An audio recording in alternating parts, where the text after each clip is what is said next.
Hello, আসসালামু আলাইকুম guys. সবাই কেমন আছেন? আলহামদুলিল্লাহ ভালো আছি। আমরা আমরা এখন আছি বাসারুক হাওরে। ওই যে দেখতেছেন বড় একটি দিঘির পার, ওই আমার বন্ধু হায়ুম। সবাই আমরা দুই বন্ধুর জন্য দোয়া করবেন যাতে সবসময় মিলেমিশে থাকতে পারি। তো গাইস দেখেন, ওই যে আমরা বাসার গ্রামের যে হাওরের যে দিঘিটা দেখেন কেমন লাগে সবাই জানেন। মনে করেন কি গাইস, কি বলবো আর, এই হাওরটাকে অনেক কয়দিন আগে অনেক মিস করছিলাম যখন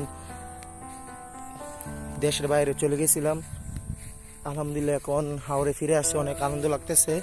সবাই দোয়া করবেন যেন আবার শান্তি সুস্থভাবে গ্রামে থাকতে পারি। সবাই দোয়া করবেন যেন বাইরে গিয়ে কিছু একটা করতে পারি ইনশাল্লাহ। গাইস আমি তো মনে করেন ছোটবেলা মাদ্রাসায় পড়ছিলাম, বুঝছেন? মাদ্রাসায় পড়ার পরে মনে করেন আর কি কমো যে আমরা হুজুরা ছিল, এই হুজুরের ফিডা ফিডা হাইতে হাইতে আমি মনে করেন মাদ্রাসা তো অবশ্যই সাহায্য ফরম লাগছে, বুঝছেন?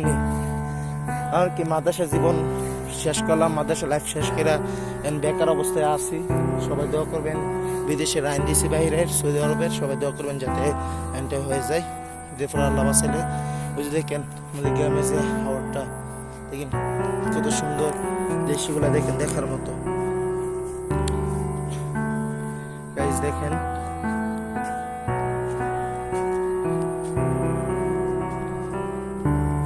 বন্ধু হায়ুম, তোমার কাছে আজকে আমাদের যে হাওরটা কেমন লাগতেছে এবং ওয়েদারটা কেমন? সারাদিন মনে করো একা রুমে বসে থাকতে নিজে নিজে অনেক মনে হতো, তো বিকালে বাইরে হইলাম, এখন আসে খুবই ভালো লাগতেছে এবং ওয়েদারটা আপনারা দেখতে পাচ্ছেন অনেক সুন্দর লাগতেছে এবং ওইদিকে দেখান, ওইদিকে আরো সুন্দর। ঠিক আছে, আমরা এখন আছি চরের মাঝখানে, হাওরের মাঝখানে। এই জিনিসটা কিন্তু সত্যি অপরূপ সুন্দর। ঠিক আছে, আচ্ছা, সবাই আমাদের দুই বন্ধুর জন্য দোয়া করবেন যাতে সবসময় মিলেমিশে থাকতে পারি। সবাই ভালো থাকবেন, সুস্থ থাকবেন এবং আমাদের জন্য দোয়া করবেন। টাটা, বাই, আল্লাহ হাফেজ। সবাই ভালো থাকেন।